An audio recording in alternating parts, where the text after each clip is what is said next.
expectation, but it's time to start to look towards the draft of this game. Are we going to see things like Kestrel slipping through here? Like, there are a lot of heroes in the game right now that feel like they command a ban. Yeah, I don't think Mousesports will let Kestrel get through. Both teams have banned Baron either on the first phase immediately or in the second phase. So Baron is going to be a hotly contested ban or pick. And I think if one of them isn't going to ban the Baron, the other one's going to ban the Kestrel potentially. So I can see that coming out definitely in the second phase of the draft. But then that leaves open the Grumpjaw. Like, there's so many heroes right now, like Munch was saying, that you have to put some sort of priority on, but... Well, there's going to be that Baron taken right within milliseconds. Baron is going to be banned away on this one. I do my draft homework. Yeah, Mouse, though, they have the option to go with a first pick here. Are going to go with Arden, so not going too aggressive for things like a Kestrel. Yeah, Mousesport has picked Arden as a first pick and then rounded off with Gwen and Kestrel on when they were A side. So they're kind of following a similar draft they did yesterday. Rising Lotus tends to pick Vox or Lyra on the B side here, but they're actually going to go with Lance. So they're going to switch it up a little bit here. And with Lance, they normally will try to prioritize Gwen or Glaive specifically. So I think from a ban perspective, they're probably going to ban Vox if they want to pick Gwen or take away a Kestrel from I'm the Doomed. Yeah, I'm not too surprised to see the Kestrel banned away in the second rotation there. But we'll see how Mousesports are going to answer. And now this kind of second half of the draft is where it gets interesting, because this is where the counter picks will come in, and this is where we get into kind of the nitty-gritty, the niche of the draft. Yeah, Idris, Vox, or Gwen can be potential bans here, or they can go for a jungler, but if they want to take away a key carry that they feel Rising Lotus is really strong on, like Gwen, they may just ban it and take it away. So, yep, Idris is going to come out. So now Rising Lotus has Vox or a Gwen, and I feel like they're going to pick the carry that they feel they're stronger with, so it's going to be either Vox or Gwen here. Yeah, we've seen both Vox and Gwen do exceptionally well yesterday. Yeah, they've both been very heavily prioritized and have had strong performances. We could also see something like a Glaive come out because they know that they can get one of those two carries if they're comfortable with them. Glaive would be really good. Glaive was their most played hero last season with 8 of their 19 games. They picked up a Glaive, but they're going to go with a Samuel instead. Yeah, Samuel's interesting. I don't like a Samuel pick here because Arden with an Assassin is going to really shut him down. If they pick like Taka into it or Koshka, get onto that Samuel, get the Vanguard on top of it, and Samuel is going to be really struggling to get out of a tricky situation there. So I think Mousesports here most likely will go with potentially Taka. I'm the Doom does play a really good Taka, and then round out with Gwen because Gwen is good into Lance. Or Blackfeather, because the ultimate he can dodge the Lance route. So Blackfeather would work with that Samuel Vanguard, and I think the last pick potentially could be a Taka here. So let's see what they decide. Yeah, looking to kind of dive onto that backline. Samuel can be vulnerable in that scenario, and you would expect Rising Lotus to pick something that can help protect the Samuel. Yeah, either something that can help protect the Samuel or something that can just deal with getting dove on as well, because while Samuel, yes, you want to try and dive on him, you want to try and get the mortal wounds applied to him so he can't be sustaining up through the fights, because that is his biggest strength. You want to be able to also protect the rest of your team composition as well and still have additional damage. But Celeste. Very different direction to what we were expecting there.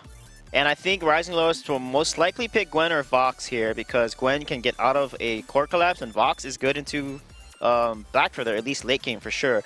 So let's see what Rising Lotus is going to decide on here. But very interesting draft from both teams. They kind of looked at yesterday and then switched up a little bit here on us. I think Vox would actually be the better selection for them, just because, again, Mortal Wounds is so important, especially against Blackfeather. He's going to be getting a lot of lifesteal, and Celeste is going to have an Eve of Harvest, which will give her extra lifesteal as well. So you want to be able to diminish that healing as much as you possibly can. Yeah, I mean, there's always the argument for the low elo lane fortress if you really need the mortal rune, but maybe leave that one in solo queue. It is going to be the Vox that is picked up in the end, and that is going to round out our composition. So how are we feeling off the back of this draft? Because I feel like both teams kind of went different directions to what we were initially expecting here. Yeah, I think both drafts are pretty even. It depends who's going to get ahead in lane and who's going to win jungle. Celeste is going to be a little weaker than Samuel in jungle in the early game, but once she reaches a level 8 power spike, she actually is better than Samuel late game, I feel. So it's going to be determined by really the jungle matchup here. Is Samuel going to be able to snowball Celeste and shut her down, or are they going to let Celeste get to the late game? Another aspect of it is going to be the Vox. Is he going to focus target one target or spread those attacks around to get the mortal wounds onto both of the opposing carries? I think that's going to be really important to watch and see. I don't know necessarily if either option is better than the other, but it's going to be really cool to see which way to decide to try and go with it. Yeah, for sure. Well, we want to know who you guys at home are going to be supporting in this game as well. Get involved on Twitter using that hashtag Vainglory8. Join that conversation. But this conversation on the desk is over. It is time to get onto the Halcyon Fold and pass it over to our wonderful casters. Thank you very much, Munchables. What an exciting first week we have for us today, Shinyi, for this summer season. 4 teams to play today: Fnatic, Rising Lotus, Dynasty, and Mousesports. Some of those not expected, really, in the second day of VG8. Absolutely not. G2 and SK were knocked out yesterday. I think a lot of people were not expecting that, and I think it shows a lot, I think, especially with Rising Lotus in their first game of the day. Against Mousesports, I think a lot of people will be looking at Rising Lotus and seeing how they'd be playing against Mousesports. Right, because they beat G2 yesterday in a very solid 2-0. It was broadcasted. Now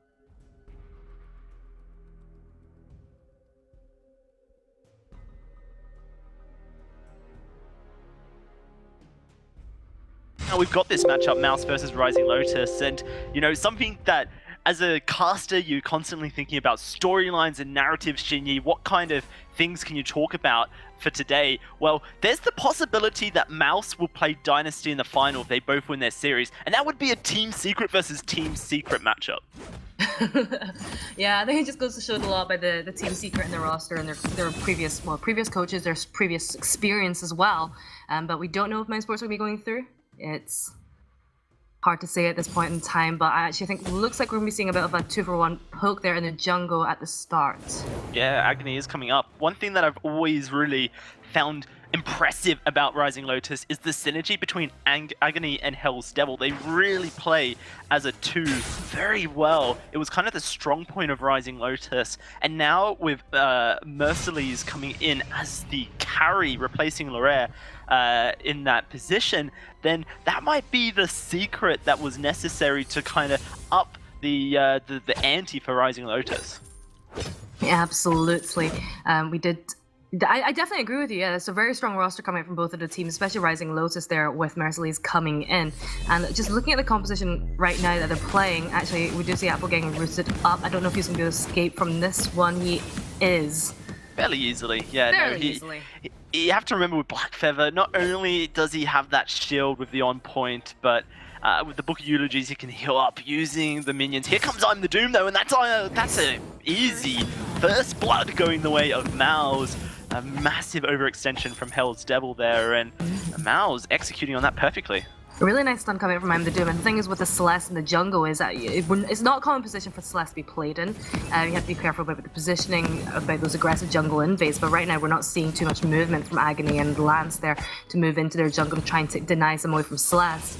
The thing is with Mousesports' composition right now, it's that it's very much a late game composition with that Black Feather and Celeste. It takes a little bit longer for them to scale up to their full potential, and you kind of want to be seeing Rising Lotus. Merciless in trouble, Apple's going in, on point will slow him down, and that could be, nice Giffian Wall comes out from Hell's Devil, will prevent the death of the Lahari for Rising Lotus there. Is looking for an engage. We see Agony coming up, but I'm not sure Mouse will get baited into this one. It will be damage going down. In fact, Merciless looking to try and get in range as those Malice and Verdicts take Apple very low. That's going to force the back. I'm the Doom comes up. He's going to hold the lane, but not only that, he's going to get himself some extra gold from all this farm. Nice stun, laying down a Helogenesis minefield, but he's getting poked right down. Lots of poke damage coming out from Agony's Samuel here. And here he comes around the side, just more poke. Apple coming into the lane. Hell's Devil misses his impale. He's going to get rooted under the turret, and another extension goes wrong for Hell's Devil. Very nice core collapses there coming out from I'm the Doom there. I think he's catching out. He's just taking advantage of when Rising Lotus are moving a little bit too far forward into the turret range and just trying to land this down. I'm a bit worried about this situation. He gets the stun. Ooh, he does get the stun, and now they're looking to see if they can't get Agony. He is going low at full on the front line, but he may have taken off more than he can chew. That's Merciless is going to be picking up a kill, and over the wall, Agony trying to find a sneaky snipe to kill someone else. Not going to get it. They're going to find themselves a healing camp each. Agony going to pick that up, which means he can stick around. Won't have to back just yet, but it is nice for Rising Lotus to get something back in return. Definitely, I think just the Malice and Verdict, the range of it is just greater than the range coming up from the Celeste Helios and the Apfels. He just doesn't have that damage just yet, so when Agony's poking away, it's doing a lot of damage, and I think they're underestimating that because he's been dealing a lot of damage and they're just trying to get the kill on him. Man, wow. Oh. Just overzealous there, and you can't really afford to find yourself going 1v2 against a Samuel and a Lance. Hell's Devil, yes, he has been the person dying for the side of Rising Lotus so far, but when an Impale lands, when that Giffian War is in a position in the jungle like it was, where it's guaranteed pretty much a stun, then that just makes Agony's job of hitting those Malice and Verdicts so easy. They're really relying a lot on him in the later game. Once we see Apfel just getting a little bit more aggressive, like once we see that Black Feather picking up his tier 3 damage items there and trying to go in aggressively on Agony and Merciless, there's going to be a lot. They're going to be relying a lot on the Lance, just use a Githian wall and just keep them away, especially from the Samuel. And if you give Samuel the opportunity to back away from the fight, that's not a position that you want to be in as Mousesports. Right now, he's a little bit too far forward, getting some damage there onto Mousesports.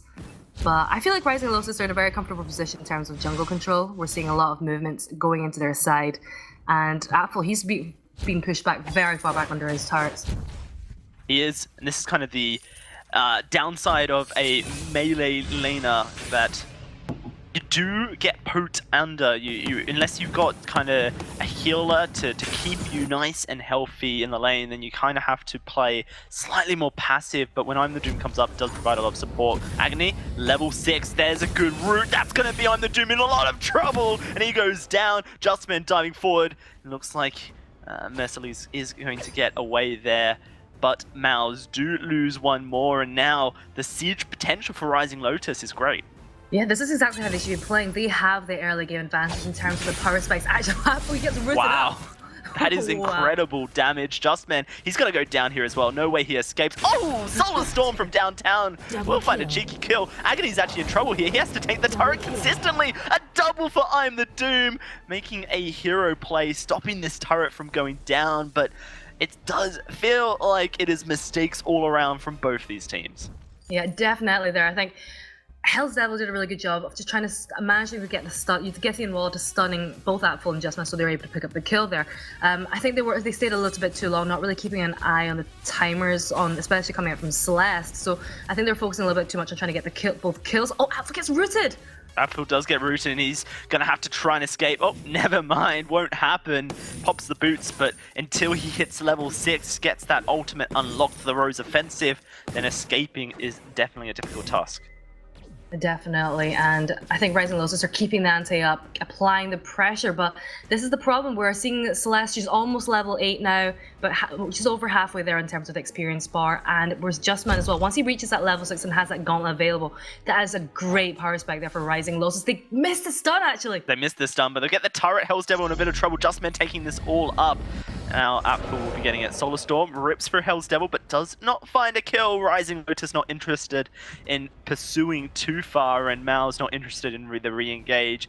Gold finally swinging in the favor of Rising Lotus. 1,000 for them as some key items purchased. That Poison Shiv second damage item for Merciless, as well as a Crucible coming through for Hell's Devil.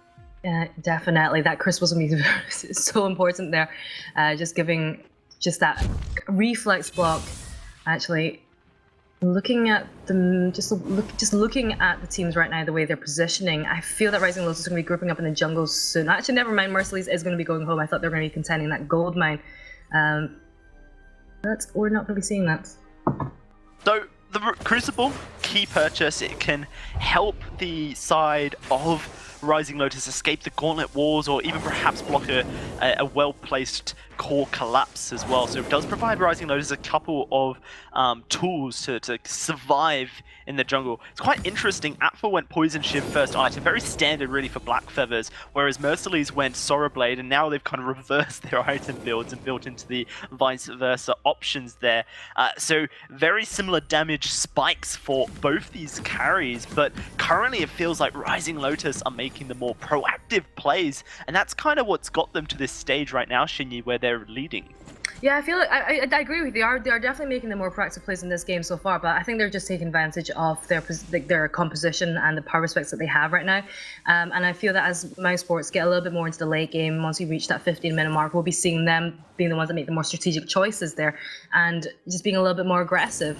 I'm the Doom, he has now reached level 9. He has overdriven the heliogenesis, so that range is increased. He is in a more comfortable position to poke as well.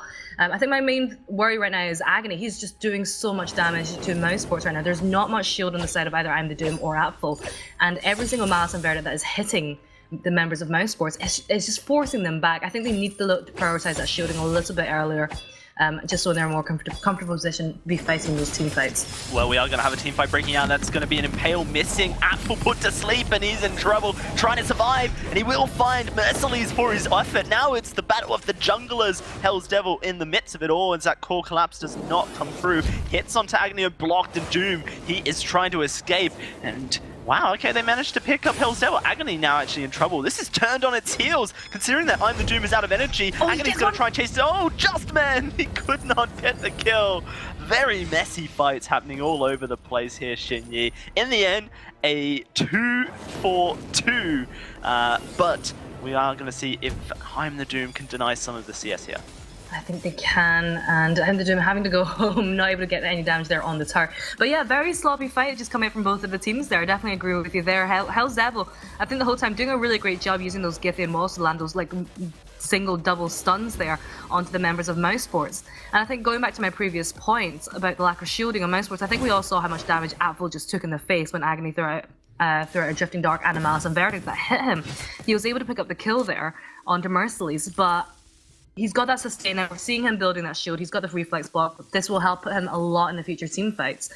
But right now, I feel like Mousesports are not in a exactly quite comfortable position to be really engaging in those all-out brawls. Right.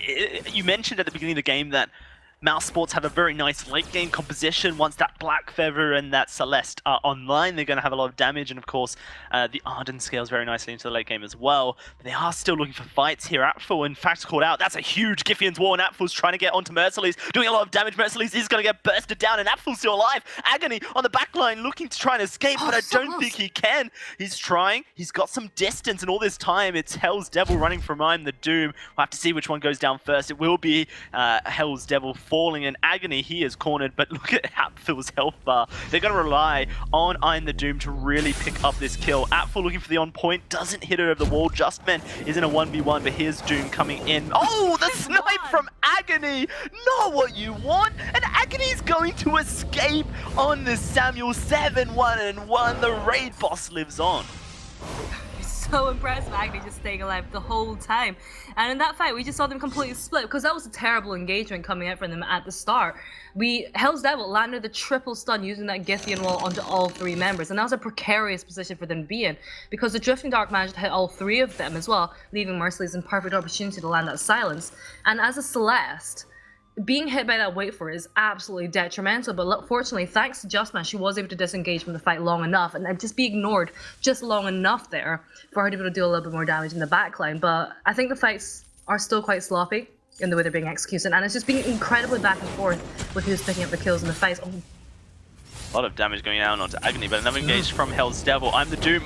Huge storm that will rip through. Gauntlet trapping everyone down, but I'm the Doom's in trouble, trying to escape, and he will be able to. Apfel going to re-engage, but Justman is low. Apfel doing work. Merciless sustaining. Merciless will find the kill. Doom falls as well, and Justman going to go down. A double, an ace for Rising Lotus. Once you think that Mouse are coming back into the game, Rising Lotus flip it. Great weekend for them. Yeah, absolutely. They flipped it on its head completely. The footwork coming out from Merciless, Vox there just staying alive, kiting away, dealing the damage and avoiding Apfel the whole time. Picking up the 2 kills there on I'm the Doom and Apfel was incredibly impressive, and his Vox, it was just the way they recognized the opportunity. They were caught in the gauntlet, and most of the times people were thinking, yes, I need to get out of this gauntlet, it's a terrible place to be in, but he just managed to turn it around, and thanks to the sustain coming out from the Poison Shiv, and as well as the Aegis giving him that extra protection from the Helios, was enough to keep him alive. And even though Agony went down incredibly quickly at the start of that fight, thanks to that Solar Storm, they were able to turn that fight around. Wow, incredible game we've got on our hands here. Mouse, they are in a position now where they're starting to scale up, but Rising Lotus have this 3,000 gold lead. Hell's Devil going to get caught in the Hells. The core collapse goes down to half HP. Apfel trying to find Merciless, but Agony's onto I Am the Doom. It's the 1v1. Solar Storm connecting. Wait for it though. Going to silence. Merciless does fall. Agony losing this. Oh, huge burst! And this should be an ace for Mouse. Back and forth on the seesaw. Let's get Mouse back on track. This game is ridiculous.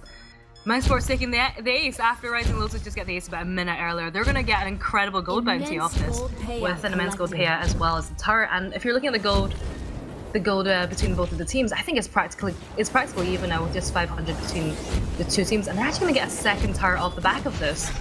I think in that last fight though, Apfel is just diving straight onto Merciless. He's got that coat of place. He's got a little bit more armor than Merciless does. And I think one thing that we're going to be looking for as we progress into the late game is that getting that Atlas Pauldrons as well, just to negate some of the attack speed coming out from Blackfeather. We did have the Frostburn and the Drifting Dart coming out from the Samuel to try and prevent Apfel from just diving straight on. But this is the thing about the Blackfeather. We saw this in yesterday's games, where the Blackfeather, once you get into the late game, was just one picking. I think it was Techno JJ's Blackfeather actually, where he was picking up all the kills at the end. He was able to stay alive long enough. He gets so much defense, just needs 2 tier 3 damage items, and he can do an incredible amount of damage. Wow. Gold even. 15 minutes. Kraken to be fought over.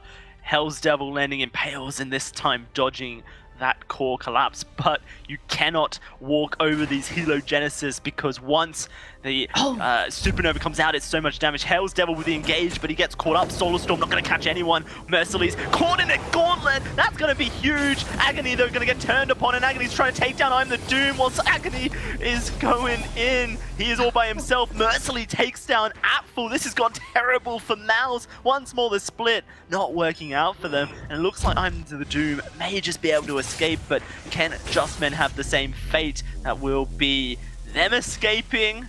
Rising Lotus not quite able to catch on to them. The slows from the Frostburn of this Celeste keeping them back. And we are just going to see Mouse return their tails between their legs. Yeah, neither team is really going to get too much off the back of that. Justman and I'm the Doom able to stay alive long enough to prevent Rising Lotus picking up the Kraken there. I don't think we're going to see any movements from them either. And actually, if you looked at the start of the team fight there, Hell's Devil positioning, he managed to land the impale onto I Am the Doom, which is great, but unfortunately the rest of the team were just a little bit too far forward, not a little bit too far forward, a little bit too far back, so there wasn't really much follow-up, so he did take a lot of damage, but what was really great coming out from Rising Lotus was that they were able to split the teams up, so it was Agony onto I Am the Doom and Justman, and Merciless was able to kite away because with that pulse, he was able to slow Apfel down. Oh no, Agony. Agony is half HP, 2 Supernovas, and he's been slowed down. Mouse want to execute on this, but can they find the kill? Agony going to come through. He dodges away from the Solar Storm. Hell's Devil through the re-engage. That's a big Oblivion. Will get blocked with the Crucible, but Merciless is just doing the damage. Look at him go. Apfel trying to shut him down. Justman's Gauntlet doesn't do enough. Can Apfel get the execute? No, he cannot. It will be an ace for Rising Lotus, and they will secure the Kraken. A great combination of ultimates coming out there from Rising Lotus at the end, and I really like the way that although I'm the Doom managed to throw out the Solar Storm, which hit a lot of damage onto the members of Rising Lotus. If we saw the combination of the Oblivion, the Wait for it, as well as the Impale landing onto multiple members of Mousesports, they were not prepared for that. I think the Crucible only really blocked the Oblivion, and it completely forced them back, allowing Merciless just to re-engage into the fight there. This is an incredible first game of this second day of European Summer Season, Jinyi. 2 teams that have struggled to make it to day 2. One has struggled to win games in the entirety of the spring split season, but Rising Lotus, we did see some success from them at the beginning of the season. They kind of fell off towards the end, but they're back in full force and currently Kraken pushing the lane. They're going to have to be very careful about this. With that Celeste there on the side of Mousesports, she's really great at pushing down that Kraken as well, but you have to be careful about the positions of the Helios, and I think a lot of teams is a really easy opportunity for her to build up those broken myth stacks, and they're going to land the impale, but they miss it. No, they do miss it, but this Kraken is going straight for the Vein Crystal turrets. Apfel onto Merciless, trying to slow him down. Solar Storm does rip through, does a lot of damage. Here's the minefield being set up. I'm the Doom trying to aggress. Apfel trying to find the kill, gets stunned. Merciless is kiting. Merciless still alive, and a huge impale will catch Apfel, but Rising Lotus cannot execute. All they need to do, though, is buy time. The Kraken has taken the first Vein Crystal turret, and Mals are forced to heal up. They're going for the win here. A gauntlet catches Agony, but Merciless is running right around the back. Vein Crystal exposed. Merciless doing the work. This is looking like it will be game. Rising Lotus, can they take it? Yes, they can. The first of this semi-final goes to Rising Lotus. And a really impressive first game that was between the two teams. Rising Lotus, they looked really strong from the start, and I think there was definitely moments in the middle where it looked like Mousesports were coming back from that. And with the composition they had, I think they definitely had the chance, but every time we saw Apfel trying to dive on to either Agony or Merciless, they were just able to kite back from that, and I think we just really needed that stronger, a slow, either a Shiver Steel coming out from the Arden, or just as an extra. I think the Frostburn was working well, but I just don't think it was synergizing as well as we would have hoped. But either way, they were not able to get onto the members of Rising Lotus there in that first game. Incredible game coming out of Rising Lotus, and we can see why they beat G2, but let's throw it back to our desk to break down the first game. Well. Certainly a chaotic game, I think, is the best way to talk about this one. Very back and forth. Definitely could have gone either way across the course of that one. But I think if we start the conversation at the draft, because both sides had one very, very impactful character. We had a Samuel on the side of Rising Lotus, and we had a Celeste on the side of Mousesports. I mean, do we feel like either of them was really a major impact in this victory? I mean, they clearly were. They had massive score lines at the end. I think the interesting thing about it is they were the two most impactful heroes, but also the two least expected heroes for us from these drafts. And both I'm the Doom on the Celeste and Agony on the Samuel really made it work, and were kind of the linchpin for their teams in these fights. All right, so we're going to go into some replays now, and we've got a couple of replays from each team, as this game very much was a story of going back and forth. Yeah, for sure, and you need to watch Hell's Devil and how he lands his roots and uses Scythian walls there. He CC'd a lot, and the one thing about Mousesports is they continue to fight in jungle a lot of times against a Lance, and they also didn't do a good job of protecting Celeste and letting Celeste poke, because once Celeste is level 8, she actually has a better poke control of the game in terms of the team fighting, and they needed to force a lot of those fights in lane versus jungle into a Lance there. So, and another thing is Hell's did a really good job. He canceled a lot of abilities actually, like Black Feather. Apfel almost got a kill on box, and he actually canceled the A. It's just the timing of his Scythian walls have been on point. Justman also played really well as Arden, landing a few gauntlets and etc. But here, this is where they needed to protect the Celeste here. So the Vox does a really good job of Celeste gets rooted and Vox just jumps on her. She has no armor, and he deletes her so quick since she only has that tier 1 armor. And one thing Apfel does as Black Feather is he doesn't ult into the team. He needs to do that. Every ult does a basic attack hit, so he'll do some damage. He's like ulting adjacent away from the team when he should be ulting onto the targets that he wants to damage. The other aspect of it was the fact that when it was Mousesports winning fights, it was because of Apfel getting onto the Vox and splitting Vox away from the rest of the team, allowing Celeste to sort of have that 1v1 against Samuel, where, like CJ was saying, towards the late game, Celeste is winning that trade and winning that duel, whereas then Black Feather is just keeping the Vox busy. Even if he doesn't win out that trade, as long as they take out the Samuel, they can then finish off the fight. So that last team fight that we just saw was one where they weren't able to make that split happen. Yeah. They fought them all in one area, and that's not what you want to be doing against a Vox Samuel. Yeah, definitely. In the early game, it was all about the Samuel in terms of the damage in the team fights. Once it got to the late game, Vox was tearing up, as we saw in those replays. Yeah, and one last thing is Celeste needed to land those ultimates. When they did, they won the fights. When she did not, it really didn't help them. So they need to make sure when the Gauntlet stunned Vox, if Celeste ulted then, they would have won that fight easy. So they need to really make sure that they're using their ultimates really wisely. So around the game, like generally speaking across the game, a lot of these fights were very messy. And a lot of the situations in which the teams were fighting weren't necessarily correct. Am I stepping too far by saying that statement, or would you say that's accurate? Throughout the early to mid game, it was definitely accurate. I think once we got later on, the teams were choosing much better times to fight. It was just the actual execution. Like Mousesports was more often than not the team that was trying to be the aggressor and trying to dive on, which they had to be because otherwise you've got Samuel and Vox just kind of poking you all day. But when they went for those all-in engagements, like I said, sometimes they went for it and it worked out perfectly. They got that split they were looking for. But down the stretch, unfortunately, all it takes is one bad fight, and all of a sudden the game is completely flipped right back the other way. And, I mean, as you mentioned, like the Celeste Ultimates, for example, a lot of these fights were actually just down to pure mechanics rather than like one composition being better than the other. Yeah, and it also gave Lance an easier time. Honestly, fighting in jungle narrow corridors like that is a big no-no. You just don't push the lane. Like Celeste is extremely strong in lane, and it's much harder for Lance to CC anybody in an open field like the lane. So I felt like they really made bad decisions. Yeah. They only fought in jungle, but they fought on the side of Rising Lotus into the Sentry, and that's just really bad decision making and shot call from Mousesports there. Yeah, so now, like, looking at the rest of the series, how does this kind of build the storylines for these teams? Because, you know, Mousesports kind of want to expect to do really, really well across the course of the bracket.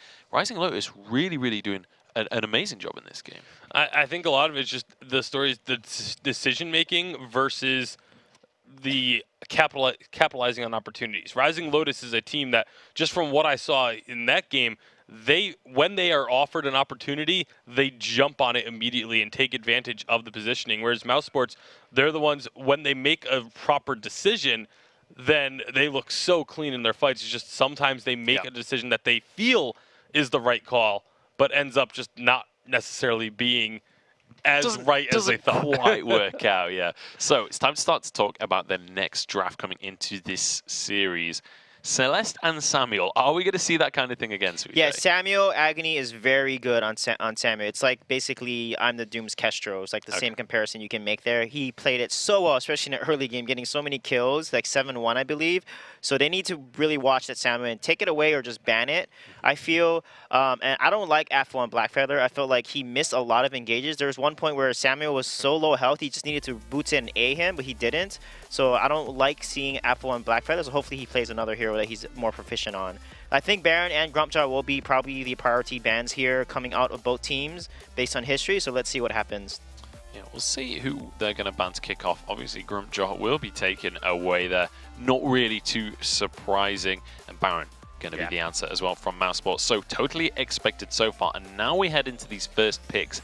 Are things like the Celeste and the Samuel too aggressive to go on a very first pick? I think it's definitely, you can't really go for a first pick because there are clear counters to both of them. So first pick likely to end up seeing captains come out. Yeah, so Lance will probably be picked here potentially. They've done that yesterday. They've done that on B side today. Lyra or Lance, depending on what composition they feel like running. So, it's going to be Arden. They're going to take Arden away from Mousesports. I mean, that's a smart decision. Mousesports has been really playing a lot of this Arden.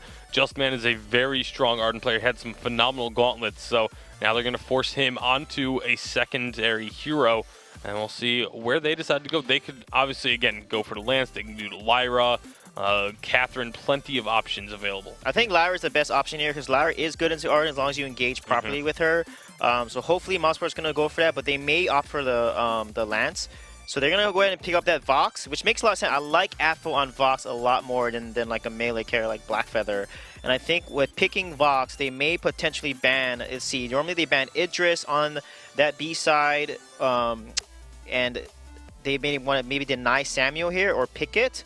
So I think Samuel or Idris might be potential bans that come out here from Mousesports. Could you even... Okay, they are going to ban away this Samuel. I was going to say, could you consider banning a Gwen here? Because you've got the Vox, you've banned the Baron already. Those are kind of the three major ranged weapon power carries for the lane. Yeah, I would argue Vox is good into Gwen because Gwen with Tension Bow is stronger, but once Vox gets to the 2 or 3 items, he's actually better than Gwen. So Kesha's going to come out as a ban from Rising Lotus because they're basically doing a jungle, denying their best heroes on jungle here. And I think for Mousesports, Lyra with Poison Shift Vox is really strong, so hopefully they go Lyra here, but they're going to go with Finn instead. Okay. This is very interesting draft. Finn has not come out at all. Our first Finn. Actually. The first Finn of the entire season here, so this is going to be an interesting one. It's not even Mowgli playing it. So we'll have to see how this one pans out. I just can't predict the weather in EU, man, you know?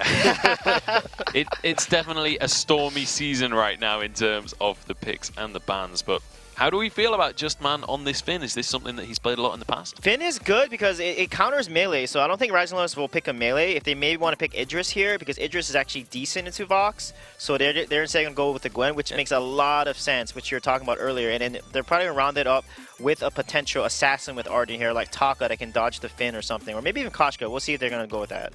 Yeah, Koshka would definitely be something that, I mean, could work, but up into a Finn, I'm never crazy about Koshka into Finn because that just takes away a target for Yummy Catnip Frenzy. Like, you just can't target him whatsoever with it. I mean, you can, but you're not going to be terribly successful. Does have the ability to at least dodge around a Quibble, but I'm not crazy about a Koshka pick. Glaive, however, is one that I do like because you can use the Glaive to, even though you're not going to be hitting the Afterburn on Finn, you can still slow him down with it. You can go for the dives onto the backline, which they're going to need against Apfel on this box. All right, well, now down to Mousesports on their final pick of the game, looking for a jungler. What are we expected to come out here going into a Glaive? Yeah, I mean, they can do potentially CP Blackfeather if they want, or Taka even, to really jump onto that Gwen. But Finn isn't a good follow-up with that Taka, so most likely they may not pick that Taka. They can also try Petal, because Petal will be good into that Glaive, along with Finn is going to protect that box really well against a Glaive diving in. But yeah, they're going to go with the CP Blackfeather here, which is actually, I like this draft a lot for Mousesports. Alright, so Blackfeather once again coming into the game. We'll see how that one is going to play out here. But those are our compositions locked in now. I'm going to ask you guys once again, how do we feel the draft has gone? Do we feel like either side has won the draft? I don't think either side is necessarily won just off the draft. It's actually going to be really execution focused. It's just very similar to game number 1, where if you make a decision to go in, you have to make sure that's going to end up being in an advantageous position and not in a spot where your opponents can easily turn the fight right back around. Your thoughts, Sui? I think Mousesports won the draft because mid to late game they have better power spikes. CP Blackfeather outscales a CP Glaive. And once Vox builds defense against a Tension Bow Gwen and a CP Glaive, he won't be deleted off the instant. And Finn gives fortified health. So I think Mousesports is going to take this game away. All right, we'll have to see whether they are going to be able to do that as well. Don't forget, we want to know who you guys are wanting to see take this game as well. Get involved on social media using that hashtag Vainglory8. And obviously, we're going to be featuring some of those tweets on stream as well. Next week, when we get into kind of the waiting time, we'll be featuring those. But it's time to get onto the Halcyon Fold and pass it over to our casters. Yesterday, we saw Apfel play this Vox Shinyi, and he was excellent on it. Really, really strong on the Vox and the Gwen as well. The Blackfeather, we saw some glimmers of hope, but perhaps it's not as strong of a pick for Apfel. We'll have to see. Mouse cannot afford to lose this game. They definitely can't, and I feel like this is a very strong composition coming out from Mousesports. I feel like they're playing heroes that they're comfortable on. I've seen Just Man's Finn a number of times in the past, and I think it's a very solid pickup. They have a lot of crowd control, and it's definitely the Forced Accord once you get to the later parts of the game is definitely something that Merciless is going to be very concerned about, having to time that skedaddle perfectly to avoid that. I think it's kind of like the same thing. It's like once you get some cooldown items on that Finn in the late game, that Forced Accord, that is up very regularly. It cannot always be blocked by Hell's Devil there. So in the late game, something that they're going to have to worry about for now. Rising Lotus, just I think playing it safe right now. I actually don't think you can block the Forced Accord with Skedaddle. It blocks stuns, it blocks slows, but it doesn't block displacements. Like with the Glaive Afterburn, you don't get stunned at the end of it, but you still get displaced. Either way, a fight is breaking out in the jungle. Justman and I in the Doom contesting this Elder Treant against Rising Lotus, Agony, and Hell's Devil. That's going to be Afterburn into Justman, but I'm the Doom is in lots of trouble. First blood goes to Rising Lotus. Justman trying to secure a return kill. Agony just dancing back and forth 4 for dear. Justman. Looks like he's going to give up the chase. That's an afterburn ready soon enough. 6 seconds. And Justman's actually looking like he's going to go down. Yeah, Merciless with that buckshot able to take the kill. A fantastic start for Rising Lotus. Really strong start there, using the afterburn to get a stun there on I Am the Doom. And the thing was with the Crystal Blackfeather is he doesn't do very well fighting a melee range, like as compared to the Glaive.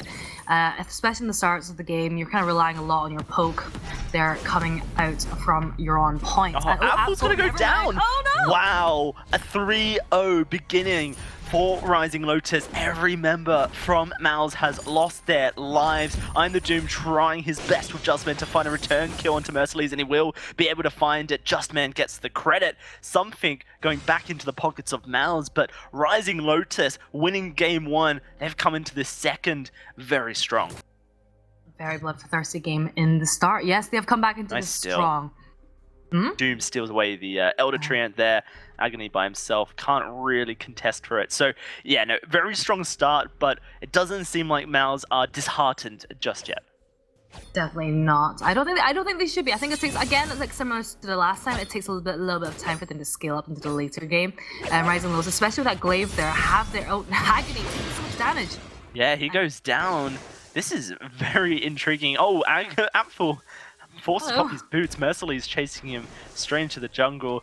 Very peculiar series, really. It's every time you think one team is starting to build up that advantage, the other one starts bringing back their gameplay, starting to catch back up, and the gold is practically even.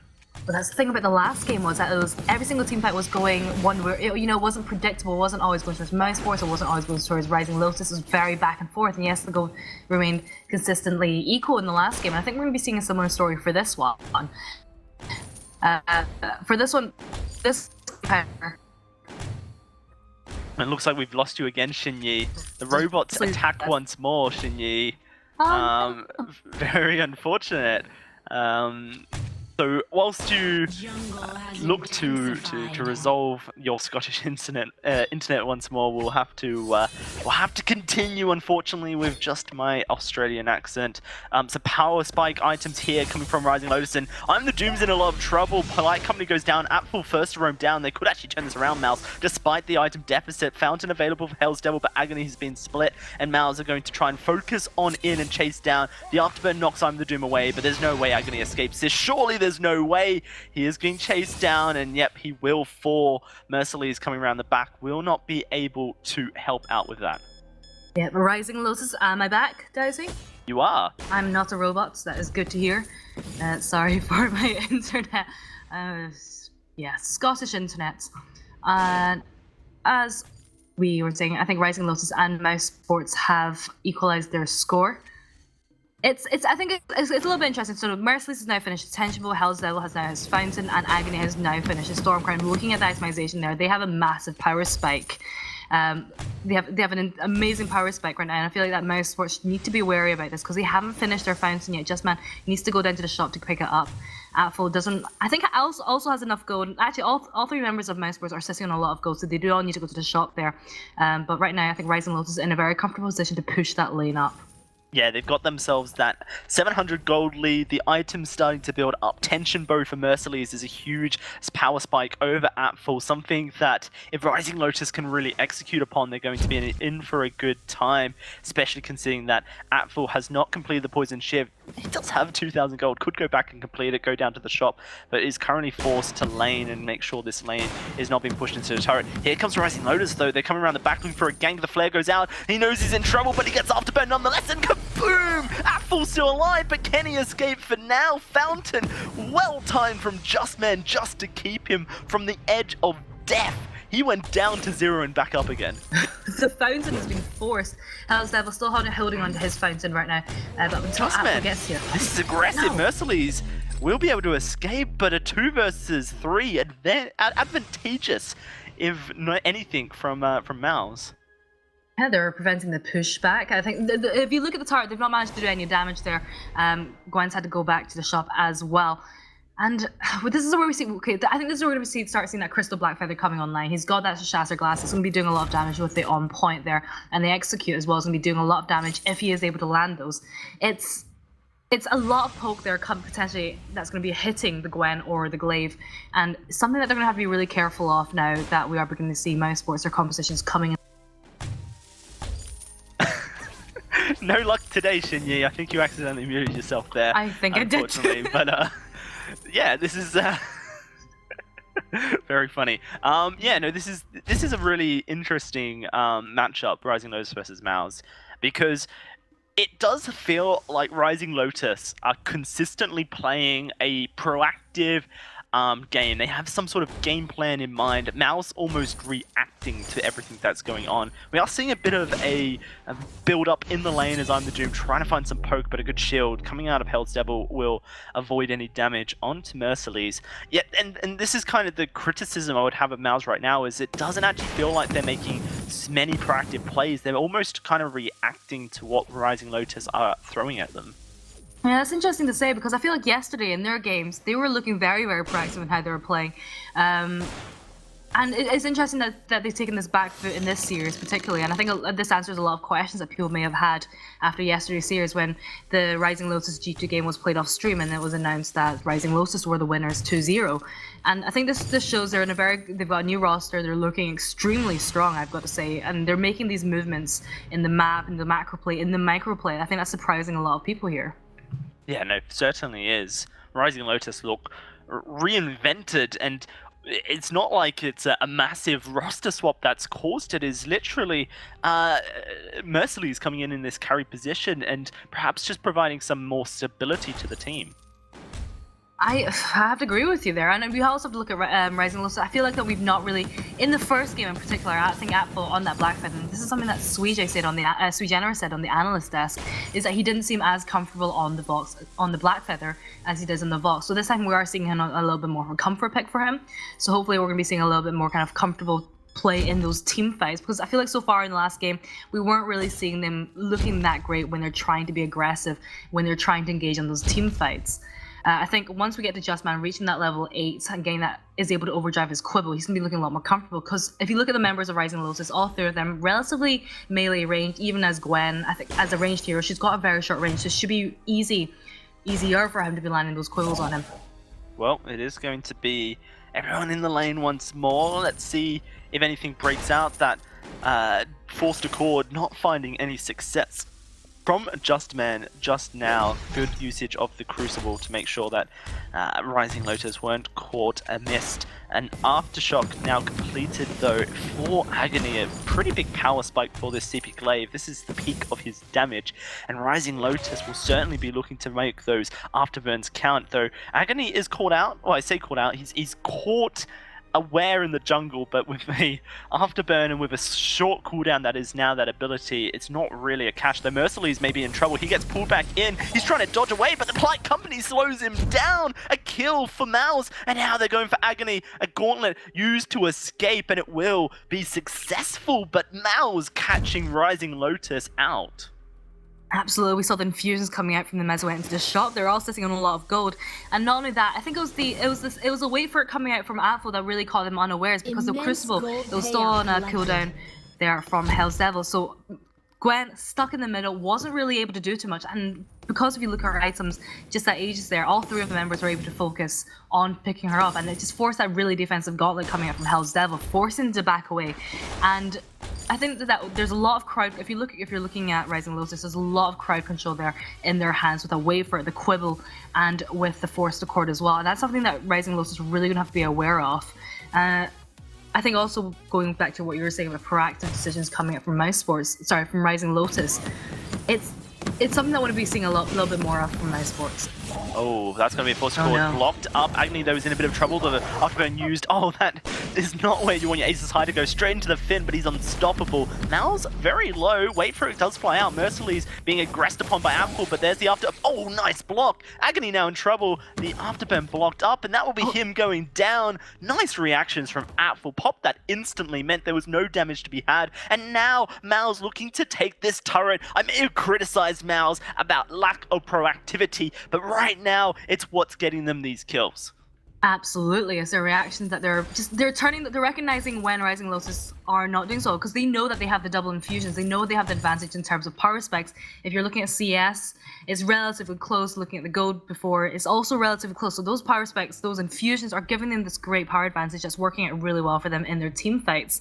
And I think right now we are just seeing Merciless just being a little bit far forward. They're really placing a lot of emphasis on trying to catch that Gwen out.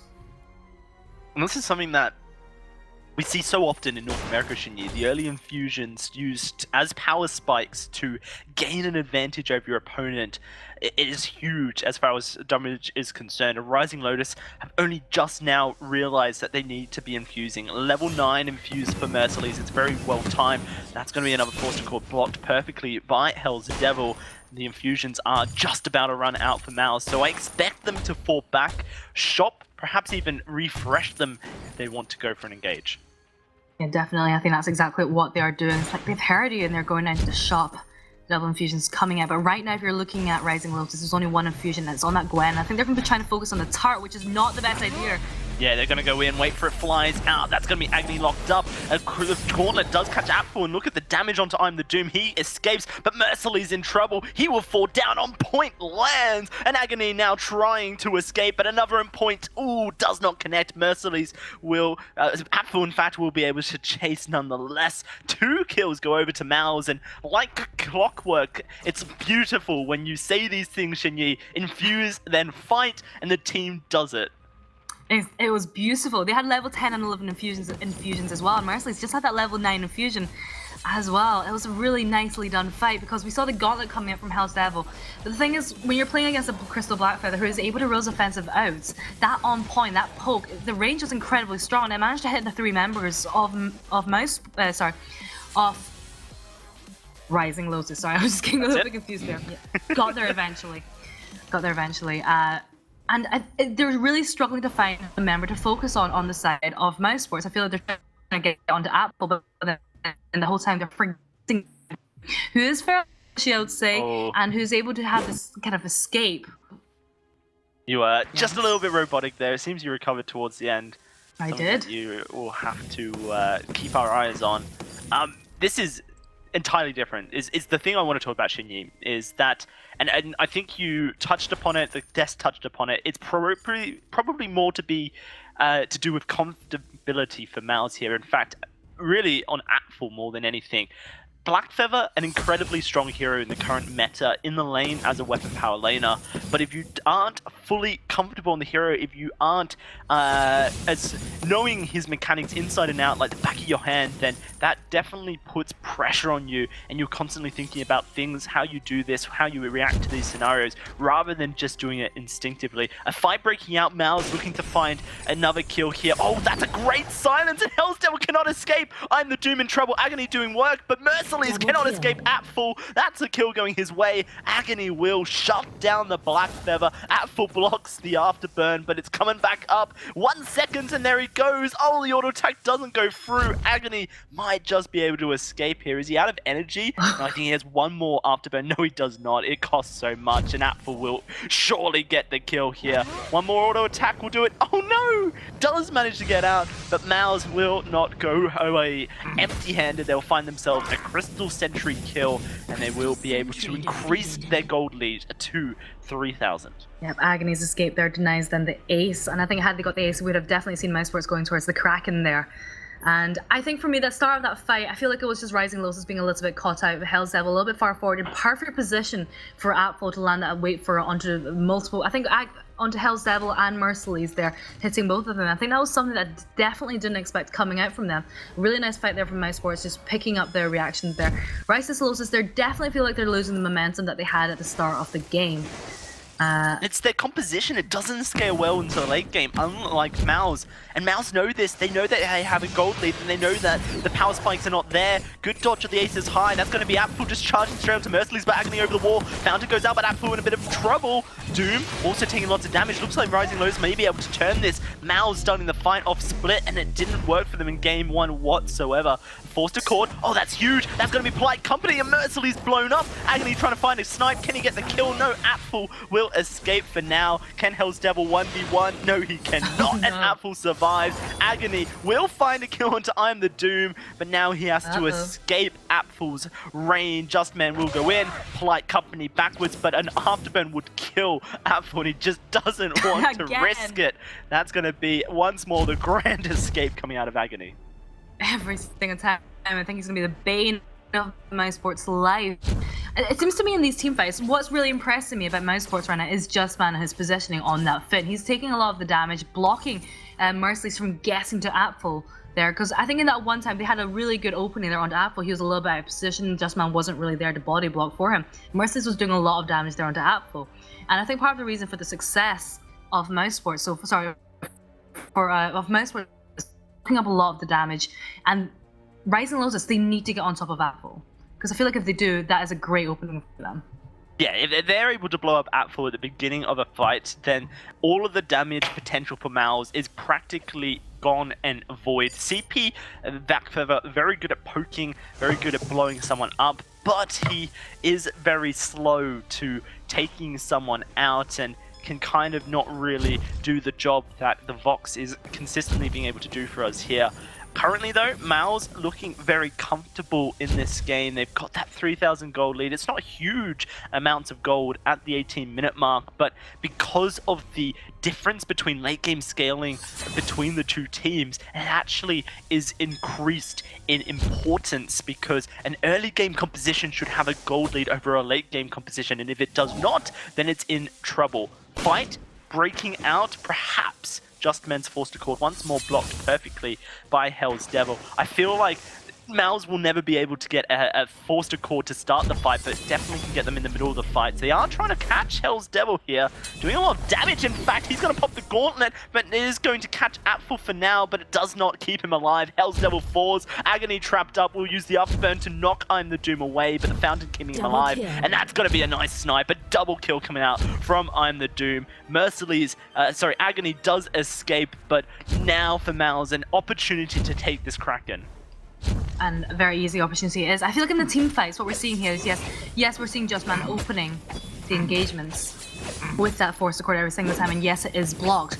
And it just feels to me that Mousesports, they're just waiting for the perfect opportunity to land that perfect wait for it, which is hitting every single time. And it's just really catching Rising Lotus on the back foot.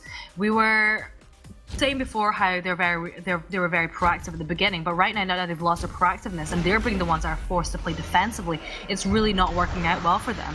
And now that we see that I'm the Doom picking up the Slumbering Husk as well, they don't have the burst advantage that the Glaive is going to offer if he's able to get on top of him. And now with that Kraken taken as well, things are not looking great for Rising Lotus. Certainly not. This is Mousesports looking good to push into the base and get some real damage done to this game. The first turret under siege as I'm the Doom throws those on points out. Can Rising Lotus get an engage they need? The gauntlet up in just a couple of seconds if they want to go for it, but the turret will fall before that. Another Forced to Court blocked up. Agony going to take a brunt of the damage, will be forced to go backwards with the afterburn defensively once more, but does get some damage out. Apfel caught in the gauntlet, and he is going to charge forward. The Aces High catches Just Man, wait for it, flies out. Agony silences, he dumps in. They're going to turn straight onto him. Agony can't escape, and he will go down. Wait for it, so huge once more from Apfel, and this Kraken is going to take the turret. Now with Agony down, there could be an opportunity to win the game as Merciless is out of energy and he's going very low. He manages to get onto the staircase, but can he heal? Yes, he can. The Kraken should secure Mouse a single turret, but if they take Merciless down, then it might just be the game. Agony 18 seconds off. They are just going to fall back here. Mouse not wanting to overextend and potentially throw their lead. I think they're going to be going in for the chaser. I'm the Doom's relatively low. I do not think this is a good idea. I'm going to question the decision making that they're making right now because I don't think that is a good idea. They slow down Merciless. Forced to Court block. Hell's Devil is wanting this, but no, they surely can't chase for too long. Actually, maybe they can. Agony has that afterburn off cooldown every second. It may be a trap. I don't think it is, but we'll have to find out. And it's going to be Aegis picked up, and Rising Lotus surely should give up chase now. Perhaps take a Crystal Sentry if they're feeling confident, but Mouse takes so much. The gold just continuously building in their favor. The issue for me right now is that Rising Lotus in the team fights, Agni, he's relying a lot on the burst damage coming out from that Stormcrown Aftershock combination, and right now he is just not getting the chance to stick to either I'm the Doom or to Apfel. And the damage coming out from Merciless as well, it just does not seem enough. I'm the Doom has now picked up that Slumbering Husk. He's sitting on also an Aegis and an Atlas Pauldrons. And if you look at Apfel as well, that is also a lot of defense that he's sitting on. They're not getting the opening. They either need a little bit more damage, which I don't think they can do right now because we are at the 21-minute mark. They don't have the space in their inventory to get those items. And I feel like the Rising Lotus, they're really sitting on the back foot in their engagements and the way they're carrying out these team fights. Yeah, no, they are. And, you know, it is this power difference that Mouse have been able to accumulate for themselves. At a 22-minute mark, you just don't expect a Gwen and a Glaive to really be able to hold up against the Black Feather and the Vox. There's just so much power there. Forced Accord still being blocked. I still feel it is just not the way you engage the fight, but perhaps it's the opening they need to allow Rising Lotus to feel comfortable taking fights against Mouse. Either way, it is just one Vein Crystal turret standing in between Mouse and that beautiful crystal to be taken. Is going to be Rising Lotus pushing forward. They could look for a gauntlet engage here. Hell's Devil pops the War Treads. Here comes Agni around the side, but he only pops Apfel away. Merciless's getting dived upon. The gauntlet goes out, but they can't get through. Oh no, Doom does, and Apfel's doing damage to the Hell's Devil as we speak. Merciless goes down, Hell's Devil goes down, and it's just Agni. He's escaped before, but will he do it again? No, he can't escape forever. An ace for Mouse. The minions at the turret. They will take this second game. That felt like it was inevitable there. Mousesports just felt like they were always going to win that team fight. And it just goes into that the kind of issue with the power and the way that they're able to just choose their targets. That is a very interesting second game, actually, from the two teams as well. Rising Lotus, I just felt like they didn't push their advantage in the early game enough. And as a result, Mousesports, once they got into the late game with that Crystal Blackfeather and that Weapon Vox, they just really came into their own there.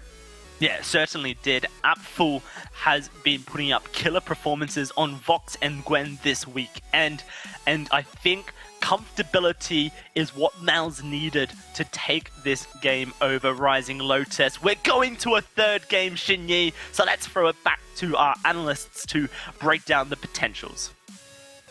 You're absolutely right, Dowsy. We are going to be going to a third game in this series. We've got a treat on our hands for the first series of the day. First game 3 in Europe. First game 3 in Europe. You're absolutely right. The rest have been 2-0s. I'm, of course, joined by Tasty Bacon and Suijay. I nearly called you Jinyi, but definitely not Jinyi. I don't know. I think my brain is on a bit of a weird one today. But let's break that down a little bit more, because definitely felt like there was a little bit strange picks, like the Finn, for example, but it definitely worked out. Yeah, and Rising Lotus needed to win that early game. They had 3 kills to 0, and then threw away that lead and made it 3-3. And then it led to a key fight in the mid game that Mousesports won, and they took gold mine and got the lead around the 10-minute mark.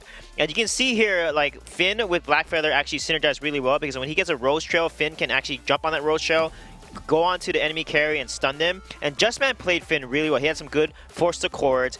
He had a lot of good quibbles. He timed his Polite Company really well to give that barrier to his team. And doomed on this CP Blackfeather. I mean, the precision of his on points are so good. Like, he did a really good job outpoking the team, and Mousesport just did it really well there. It's funny because we talk about I'm the Doom being a phenomenal CP Kestrel, really good with these on points. Last game he had trouble with the Celestial Twins, like the really thin, narrow skill shots. He's really on point with the huge, wide, like lane-wide skill shots. He's not being perfect with. So you know, just gotta keep him on the high skill cap heroes, and he'll go off. Yeah, and I like Apfel on the weapon carry like Vox, etc. Like I said, I don't really like his melee weapon power carries. They're not as good as his lane carries like Gwen, Vox, etc. So he really did a good job. He blocked a lot of Atlases consistently this game. And look at it on point precision. Did you see that? Like, just landed on that Gwen. Like, that's really right hard at the to edge of range as well. It's really hard to land. I mean, it's a range 9, but I mean, his precision on that has been really, really great. So nice job by Mousesports. And the Finn worked really well, because when the gauntlet came down, Finn was there with his team. He gave the fortified health. He got a lot of good quibbles on the team, and it ended up working in their favor. And Bacon, you much preferred the Vox pickup for Merciless as opposed to the Gwen. Is that correct? Yeah, well, everything. the Vox pickup is just a little bit stronger, and Mercedes looked a lot better on the Vox as well. This game, there was multiple situations where as they're trying to like move a fight around, either they're trying to disengage or trying to chase, Mercedes was just sort of running and wasn't stutter stepping in, and that's one of the keys you have to be doing at this level of plays. You need to be stutter stepping whenever you're trying to move a fight. You have to be getting attacks out and dishing out damage, otherwise you're going to fall behind. You've got to maximize that damage out. And there was one key fight where Mercedes used the Ace's High to stun Blackfeather and then hit Finn, and Finn can't get stunned, so that was a pretty interesting miss on the ultimate there.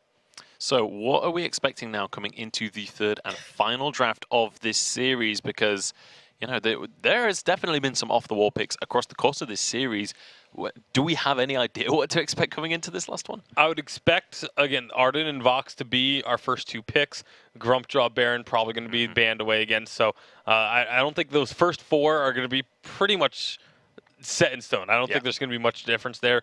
And from there, they're just going to be trying to make adaptations. I don't think we can really necessarily predict where they're going to go after those first couple picks. Yeah, both teams are going to prioritize that Arden. They both really like Arden, and then they're going to ban away the junglers like CP Kestrel, Samuel. So I think the draft's going to play out very similar unless one of the teams change their first pick and throw off the other team. Instead of first picking Arden, maybe take Samuel or take Kestrel or something. So let's see if they're going to try to do that. Otherwise, they're going to follow the same similar draft that they did the past two games. Yep, looks like it's going to be that way. So is Mousesports going to take Arden here, or are they going to take the a Vox or something potentially here and secure Vox? Yep, they are. They're going to switch it up, and I think that's really, really smart from Mousesports. So Rising Lotus, are they going to take Samuel now? They're going to change it up, take Samuel, and let the Arden get banned here, and make sure they secure that Samuel for themselves. So let's see what Rising Lotus does. It definitely changes the series. We'll have to see what they're going to go for. Maybe they take Lance. They did really well on Lance. Like, Hell's Devil had a great Lance. Oh, there we go. There's a Lance. So they need to ban... Weatherman Suijay. They need to ban... They're not going to ban Arden. I feel like they're probably going to give Kestrel over unless they want to play Lance into Kestrel potentially. So they probably might ban Kestrel here or even Arden. So let's see what they want to do, because Arden is really a strong roamer into Lance. It's like an even matchup, I feel.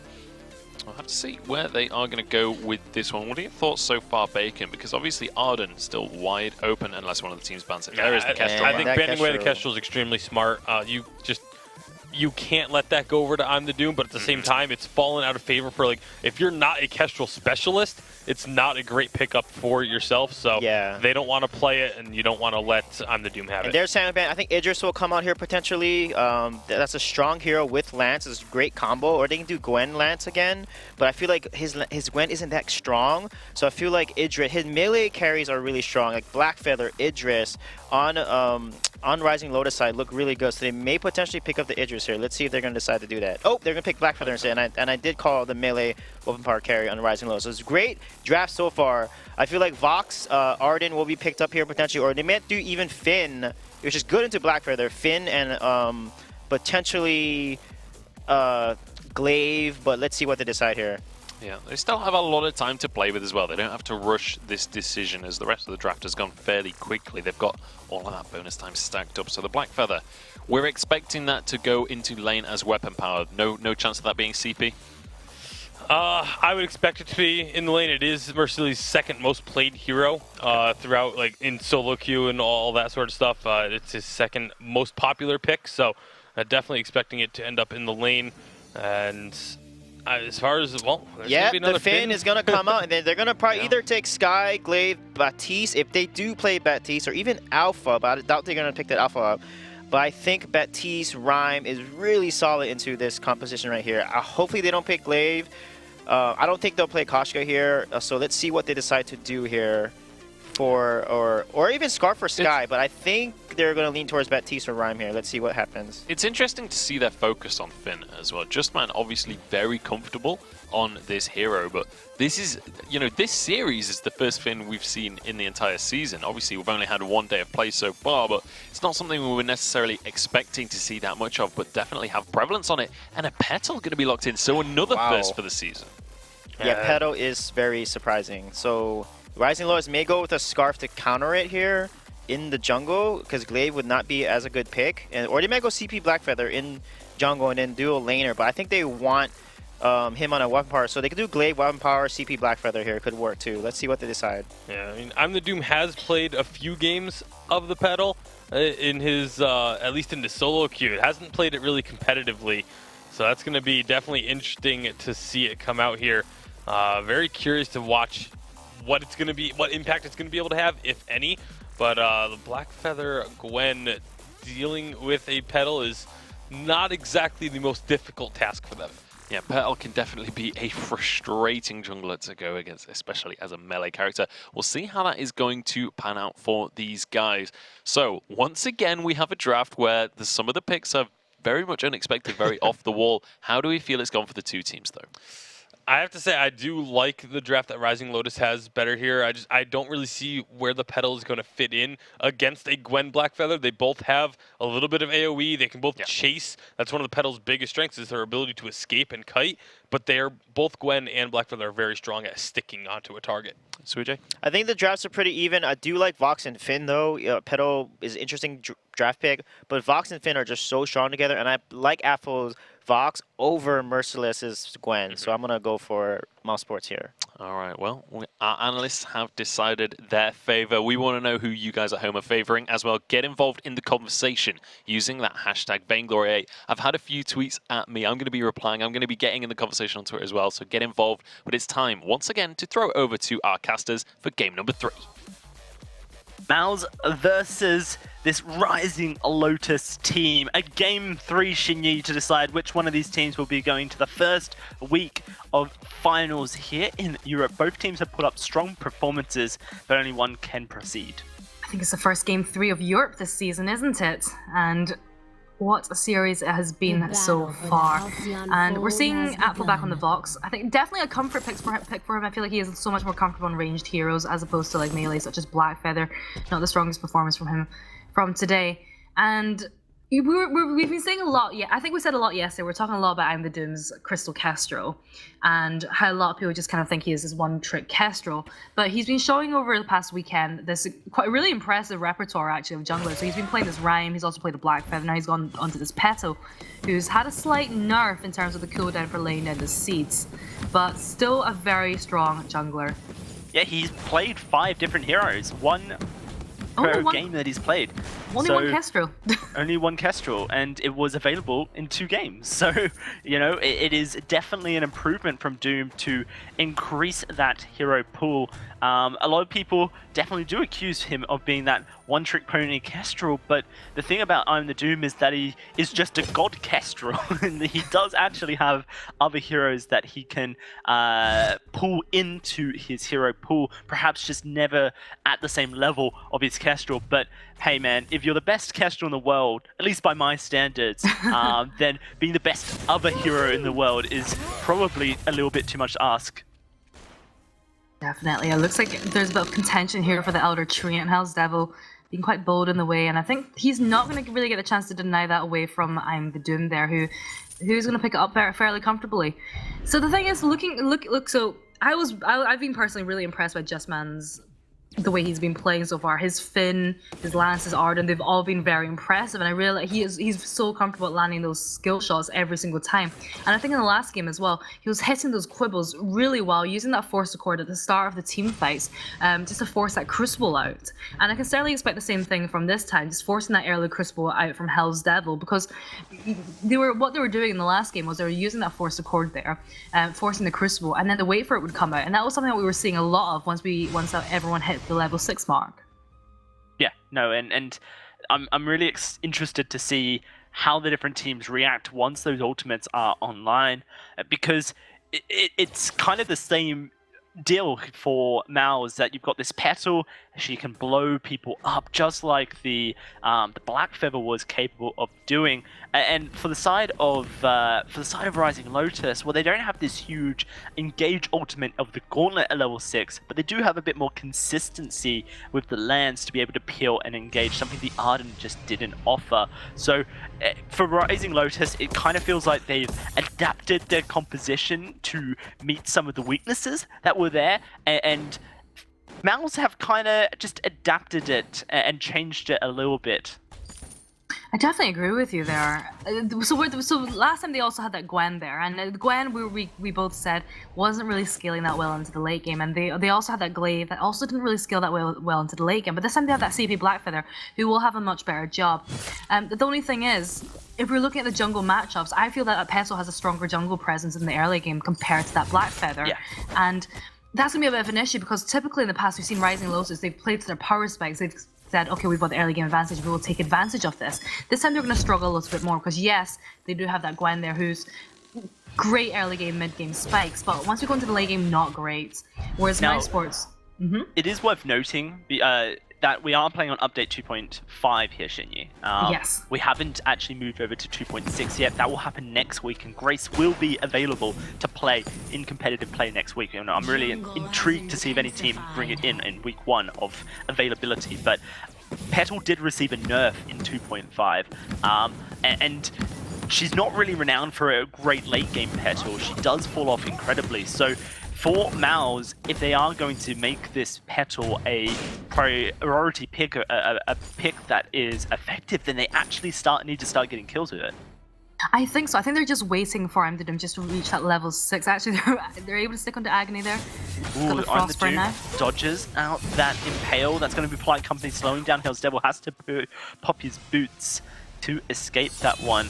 And it is going to be Mouse once more gaining control. In fact, they're moving to the lane, but Merciless, with the information from his team, knows that a gank could be intimate, and he is going to fall back. But it does allow for some tasty turret damage coming out, and those seeds can tank up the turret for a little bit, which means that even more damage from Mouse. They're just going for it right now, gunning right down onto half HP. Justman is going for it as Apfel has to pull back as he was tanking up the turret damage, and that turret is just going to be left on a blinking health bar ready to be taken on the next push.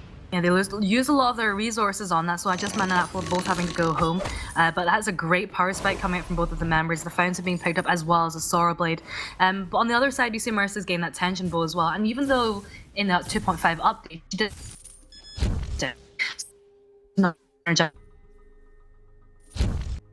Oh, I've lost you once more, Shinyi. I feel like I had a robot moment. And robot moment. Well, sometimes it's robotic, Shinyi, and sometimes you just disappear into the void. So, yeah. I guess that's just Scotland, though, for you. No. You're not that far away. Gonna be fighting here in the lane. I'm the Doom now, level 6, looking to try and make the combustion a reality for the team. Does get impaled. Oh, huge damage blown up completely. And now Justman is in trouble as Agony is pushing forward. On points can just tear through and look at the damage. A double for Agony. And Impale lands. They're going to go for the triple. And he gets it. That's Agony just showing up huge in that moment. What a turnaround there for Rising Lotus. Yeah, that's the thing. Imdadum just took so much damage there from the boomstick, and the tension bow just absolutely hit him like a truck. Tried to get the spontaneous combustion, just wasn't quick enough, so wasn't able to get the healing powers off it. And that's the thing about this tension bow Gwen, incredibly strong when she hits that spike as well. And we also saw that Shatterglass on Agony there doing a lot of damage. They really took advantage of it, and now it's completely flipped on its head. We're seeing Rising Lotus, they're the ones that are picking up the ace and the first turret off the game. Yeah, and that is a huge turnaround here for the side of Rising Lotus. Considering that this Petal was so strong in the early game, they have just managed to catch I'm the Doom at a weak moment. And with talking to players, they kind of feel like I'm the Doom is either the make it or break it player for the team. He's either going to show up huge and be a massive carrying force, and we've seen that time and time again from him, or he'll be the one who unfortunately gets caught out and throws away some advantages. Mouse need to tidy their act up now, or else they're going to find themselves going down a path they do not want to see. Yeah, absolutely. And I think they just do a little bit better if they get the chance to kind of poke away a little bit more, especially that Petal there. She's got that Frostburn. She's great at chasing down. However, she just doesn't seem to do it as well when Rising Lotus are the ones being the aggressors here. And I think that was definitely the case in that last team fight there. But for now, he's got that Poison Shiv. He's got a little bit more sustain. I think that's going to go a long way, but he gets rooted up. Does get rooted up. We'll be able to escape the clutches of Rising Lotus there. It will just be him falling back for now. Rising Lotus, though, 1,000 gold in the advantage, 3 kills and a turret.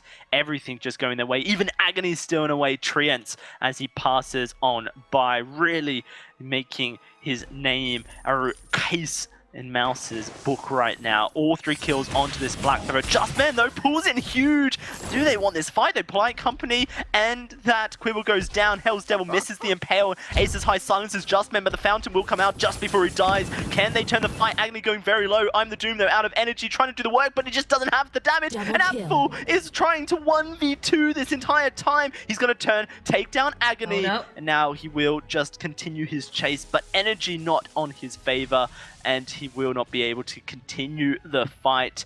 This is an interesting thing. Oh no, he is going for it. Oh, he's going. I just don't think he has the damage. Impale going to connect, and that might be Apple dead. He's going to die anyway, but he gets one for his efforts. Perhaps worthwhile, depending on what you feel. At least Apple getting a bit of gold into his back pocket. Mal's continuously split though, Shinyi, in these fights. Definitely. I think a part of the part of the issues before. Oops. Sorry, I knock things over sometimes. That was definitely one of those times where I just like to knock things over. I think the issue is with Justman. So when Rising Lotus, they're the ones being aggressive, it's forcing Mousesports to start disengaging right now. He doesn't have the war chest, he's got the tier 1 boots as well. He's so slow, and it's just so easy for them to stack up there and just dealing a lot of damage. And sometimes I feel like it forces out a relatively early Fountain, which doesn't work out so well in their favor. And I feel like once he does upgrade the boots a little bit, maybe we'll be seeing things going a little bit more their way, but never mind that. Hell's Devil does attempt the Impale, but it doesn't connect, and so I'm the Doom will be safe for now. Does have to watch out. The Giffian War Impale going to be coming up. Wait for it goes out. Oh, he's not going to be able to found it himself, and that is huge for Mouse. They are going to secure the turret. In fact, he popped Fountain already, and it wasn't enough to keep himself alive. Great play from Mouse to be able to find a way back into this game. And it does seem like they are going to get a gold mine as well. Rising Lotus, contesting this could be dangerous, but never mind that. If Apfel goes down that low, then actually the contest is possible. On point! Will not connect. Agony does take a lot of damage, getting slowed down, trying to escape the damage from this pedal. Turns around, in fact, I'm the Doom's going forward, the shield is there. I'm the Doom goes very low. Apfel over the wall will find the auto attack, and that's going to be a slow. Merciless's looking to blow up I'm the Doom, and he will be successful. And now Justman is trying to run. Impale doesn't connect, but Rising Lotus do not care. Justman is going to make himself the sacrificial lamb to make sure that Merciless does, Apfel does escape. Does mean that he falls to Merciless in the process. 1 step forward, perhaps 2 steps back, but as far as gold is concerned, it is an advantage for Mouse. Yeah, they were able to get the gold mine and the turrets, and I feel like Mousesports are going to come into their own in their team fights right now. I feel like in the last one, so I really like how Justman was able to hold on to the Fountain for so long. I just think it was a little bit too late. I'm the Doom as that pestle, incredible range there on her basic attacks. I think just a little bit too far forward, very easy for Merciless just to get the damage down. And I think also the issue was Apfel kind of on the wrong side of the wall. We could see him trying to decide when to use the Sonic Zoom to join the rest of his teammates. I think he just made that little decision a split second too late there, but it looks like both of the teams are out for blood right now. Yeah, both teams are out for blood, and a fight breaking out in the lane as well. Or ultimates available there for the team. And they are going to see if they go in. That's a pull in. Merciless is trapped up. Oh, he just gets blown up. The wait for it silences everything. The Fountain could not be used. Once more from Hell's Devil. And now he has to try and help Agony escape. Perhaps giving up his life in the process. Justman going to try and catch out this Lance and pull him back with Polite Company. That's going to be this Lance falling again.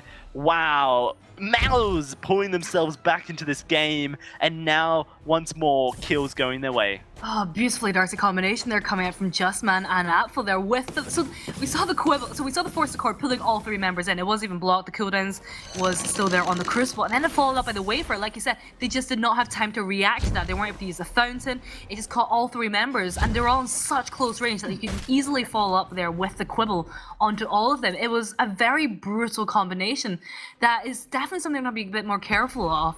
And as a Crystal Black Feather, if they are able to get on top of you like that, you can see how quickly you can go down, because right now he hasn't invested that much in defense, and as a Crystal Black Feather with your on point, you have a great range. You don't always have to invest in the defense that early, but with a Force Core present, I think something you're going to have to consider about once we go a little bit more into the late game.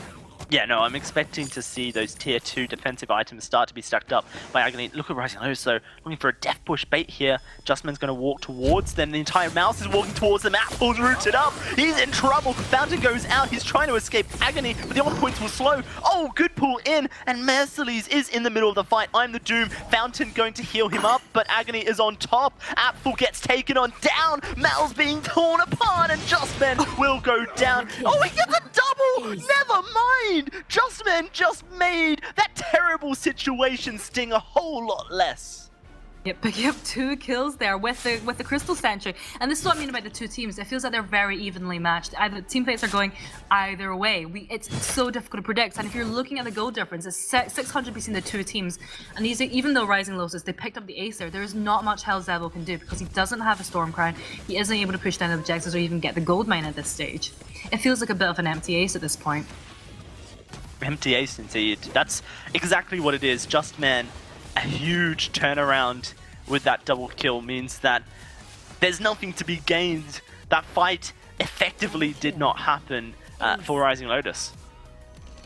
It definitely didn't, and that's the thing, if you're going to be the last one left alive, you don't want to be the support that's left alive, but we're seeing the infusions coming out, and it does not look like Mousesports are prepared for this fight, and they have no way of getting into the shop, because if you look at the Rising Lotus position, taking a very aggressive stance, preventing them from going to the shop, and just forcing Mousesports back into their turrets. Yeah, control of that middle map area, and you know, Hell's Devil's vision control has been on point so far this game. So many scout traps out. They know exactly where Mals are, and they know that this gold mine will be contested. In fact, going to fall back and allow the gold miner to reset its health bar so as not to give away any advantage to Mals here. Much rather give up the objective that risk a 50-50. The Kraken, though, will gobble up. It is the victor of the gold miner, and now a bigger objective to fight over.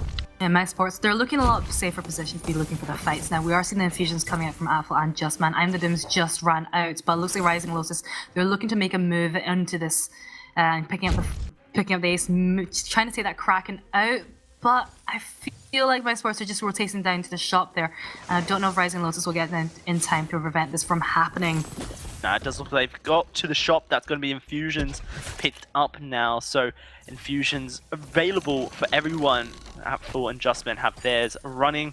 And I'm the Doom can pop his when the fight begins as well. Make sure he gets the most out of it. There will be an infusion advantage for the side of Mouse if a fight was to break out at this 16-minute mark. Both teams dancing back and forth in their respective try-pushes, but no one really wanting to pull the trigger just yet. Expect Justman to try and find a forced accord, and there it is, but a Crucible once more from Hell's Devil will block up any potential disasters for Rising Lotus. And now with that crucial ultimate down, we've seen typically Rising Lotus want to find and engage, and impale onto I'm the Doom is an excellent start. Justman looking to tank it up, a good silence comes out, the wait for it does force Rising Lotus backwards.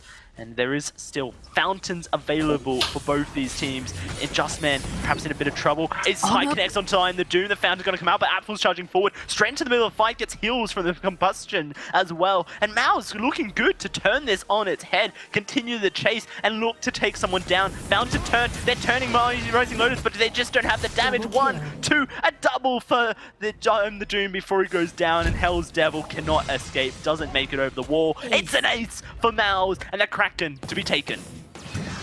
What a fight that was at the start, and I felt like Rising Lotus, they were poking really well there onto I'm the Doom. I think he was about half health when they first started that team, when they properly kicked off the team fight.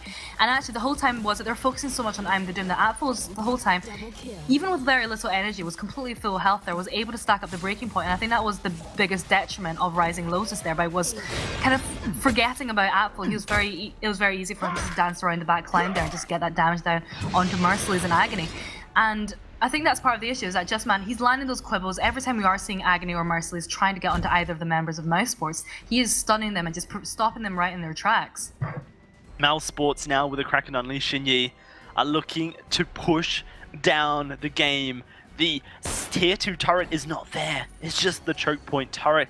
Last time they managed to get 3 turrets for their Kraken Shinyi, and if that was to happen again, then the Vein Crystal would be entirely exposed. Yeah, but I don't know. I feel like that Mousesports with that poke, especially coming out from Petal, is going to be doing a really good job of just pushing those last few turrets down. That's going to be blocked. And going for the fight there. Apple does get rooted. Quibble slows down. Wait for it. Kits. No one. Silence is not there, but this choke point turret is going very low. Apple in trouble. The Founder comes out, but can he survive is the question. Gets the block, gets the shielding, but he's out. He's gone. Agony, he's going to continue the chase, but they're turning onto I'm the Doom. Trampolines, but not to safety on point. Will finish the job, and Just Manuel, he's just going to walk forward and make sure that this turret is the focus rather than Apple. The Kraken breaks the base, but it will not find a second turret there. The gold being fed back into the pockets of Rising Lotus makes this a very even game. A very even game. That's what we've been saying for the last 2 games. We've seen these 2 teams. It just feels like that gold difference. We're never really going to see that consistent gold lead going towards either of the teams right now. And Thatful, the only one left alive there in the jungle, having to be quite a little bit cautious because we're seeing Rising Lotus. They're looking very aggressive. They're moving into the jungle. I assume to try and push down that Crystal Sentry before the members of Mousesports spawn. And that looks like exactly what they're going to be doing. So, Crystal Sentry will be taken by Rising Lotus. This is probably the furthest they've adventured so far in this game into the side of Mouse's territory, and to be doing it now when their base is exposed to the world seems a little bit peculiar. But something that we need to touch upon, Shinyi, is the fact that the Petal is starting to hit this late game point, which means that the damage output is probably nowhere near the same level of this Black Feather.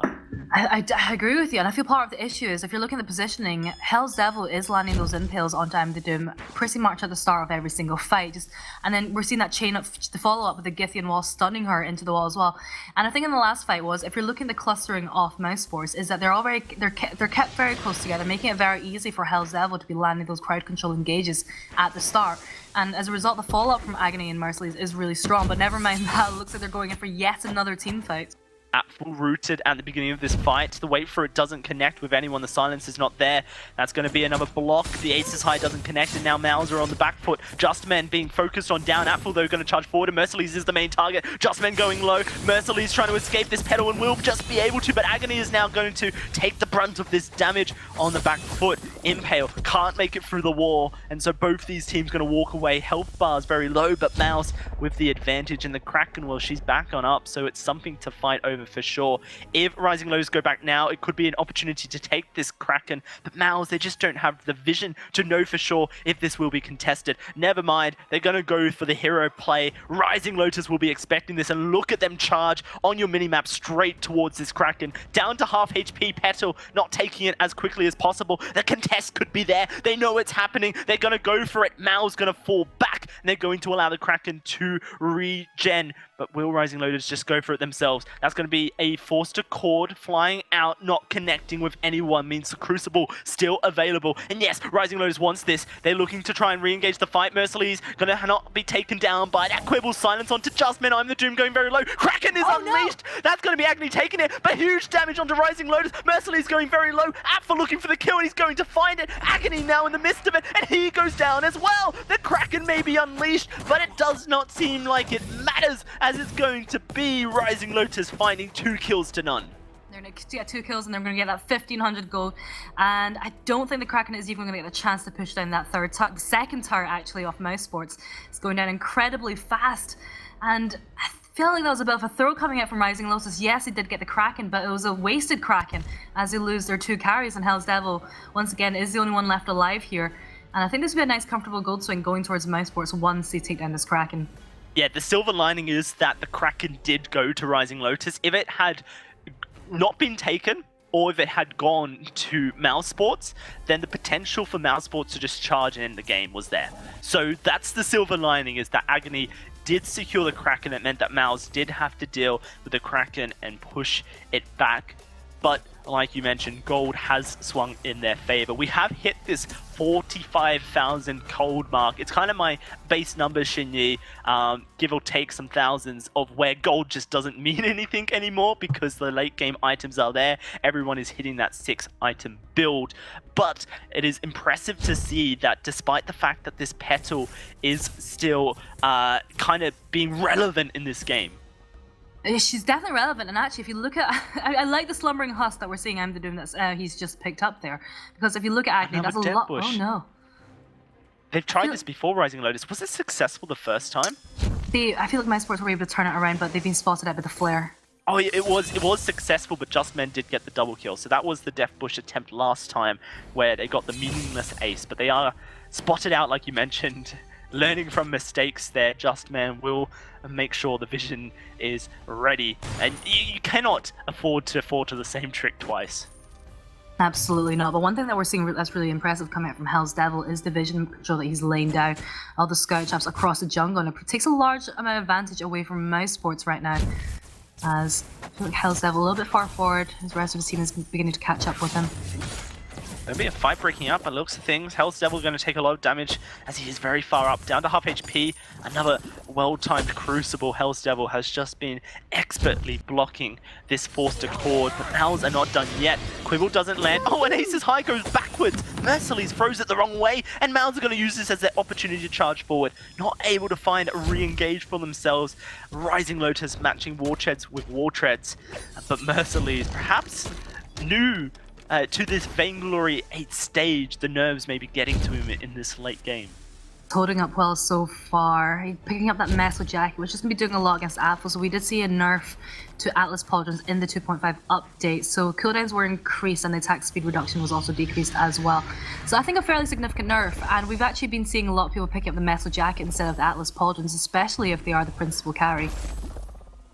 Summoning Husk also received a buff in this update as well, 2.5, so it is why we see I'm the Doom prioritizing it. Extra health, another extra 100 health added to the item, as well as the cooldown on the fortified health reduced. Hell's Devil is all by himself. Force Accord will not connect. He impales just those seeds, and it looks like Rising Lotus are going to reconvene with their captain for now. Agony charging forward, but they're split. Hell's Devil is so far from Merciless, and that's going to be the way for it flying out. Agony the main target, a Quibble lands, but look at the damage onto I'm the Doom. The Hountain is just too late. Apfel trying to do the work, but he's going to get impaled down, and Agony's going to charge forward and try and finish off the job onto this Vox. Apfel's still alive. Happy Feet. Can he dance away? For now, it's not going to be enough, and Just Man will be now focused on down. He's just trying to buy time, walk as far away as possible, but it does not matter. Rising Lotus find themselves a clean ace, and the Kraken will be theirs. That was such a promising fight for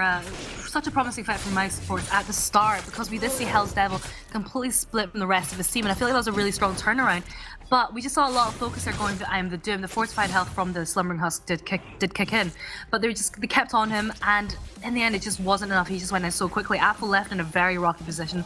Crystal Sentry went up to join them. It was very much a 4 versus 2 situation, and Rising Lotus just getting a turret, and they're going to get the Kraken as well. They're going to get a second turret. This is huge. They took 2 turrets before the Kraken was unleashed. The only thing stopping Rising Lotus from finishing the game is those 2 Vein Crystal turrets. 2 turrets before the Kraken was taken. That's a massive, massive advantage for Rising Lotus. So much gold in the pockets, and they're going to purchase up the remaining items necessary for this aggression. Infusions all around, and Mousesports are going to have to put up a hero defense if they want to stay in this game. They definitely are. That Kraken, Rising Lotus, especially with Agony there with that on point, can apply a lot of pressure to Mousesports. You can definitely see I'm the Doom taking a little bit of damage there as they are beginning to push into the base. Impale lands onto at full. Forced Accord doesn't connect. Wait for it, will not connect either. Quibble locks down Hell's Devil, but Mouse are charging forward. Impale this time onto I'm the Doom. He is healing through the damage this time. Apfel is doing a lot, and he's not even being touched. This is looking like Mouse are just going to continue charging forward, but I'm the Doom goes low. Fountain healing him up. Agony goes forward to try and finish the job, but he goes down. That's going to be Merciless falling as well. Rising Lotus are falling apart. The Kraken pushing the base, but Mouse may not even care. They're going to go finish the game as soon as Hell's Devil finishes. That's going to be the ace, but now we got a base race. Rising Lotus, they're going to be hoping this Kraken is quick enough. It's going to take this turret down to around 1/3 HP before even Mouse connect to the base. This could be a terrible decision if they aren't quick at taking these turrets. I hope production is switching back and forth. Mouse taking this first turret down. The Kraken is onto the Vein Crystal, but I think Mouse might just have the speed and the damage to win this base race out. Vein Crystal will be exposed. exposed. The Vein Crystal on the other side is down to half HP, but it just doesn't matter. Mouse will take the series, and from Spring Split, 1-game win to Summer Season, their first week in Europe, they are fighting for a final win. I don't think we could have asked for a closer last game of the series. Mousesports very impressive in the last 2 team fights. They're making the decision not to focus on the Kraken and instead focusing on picking up the Acer onto Rising Lotus. But very strong week from Rising Lotus. I think they knocked out G2 2-0 yesterday in the offline matches, and very strong performance against Mousesports today. Very surprising stuff, Xinyi. I wonder what our analysts have to say about that. Mousesports, our first finalist of Europe. A fitting way to end the series, I think it's fair to say. Insanely close game, insanely close series across the board. That was just mind-boggling to watch, but I want to start the conversation on this Petal pick. It was definitely like a sharp breathe-in when they locked it in the draft. How do we feel it's turned out across the course of the game? I'm still not super thrilled with it. I mean, even though they won, I